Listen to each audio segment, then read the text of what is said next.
બીજી તરફ જૂનાગઢ ખાતે મહામંડલેશ્વર સુખરામદાસને ધમકી મળી હોવાની ઘટના સામે આવી છે। ખાકી મઢીના મહંત પાસે ખંડણીની માંગ, ખોટી એટ્રોસિટી ફરિયાદ કરવાની ધમકી નોંધાઈ છે। નરેશ વાઘેલા નામના શખ્સે આપી ધમકી, પ્રવચનમાં જ્ઞાતિ વિરુદ્ધ બોલ્યા હોવાનો આક્ષેપ। ધમકી આપીને ખંડણી માંગવામાં આવી। મહંત સુખરામદાસ બાપુએ સમગ્ર મામલે ફરિયાદ નોંધાવી છે। જી હા, બિલકુલ ખોટી એટ્રોસિટી ફરિયાદ કરવાની ધમકી અપાઈ છે તેવી માહિતી જૂનાગઢ ખાતેથી સામે આવી છે।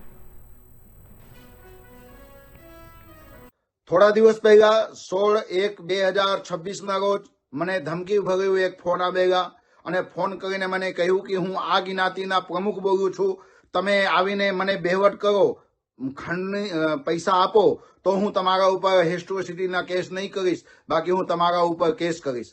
હું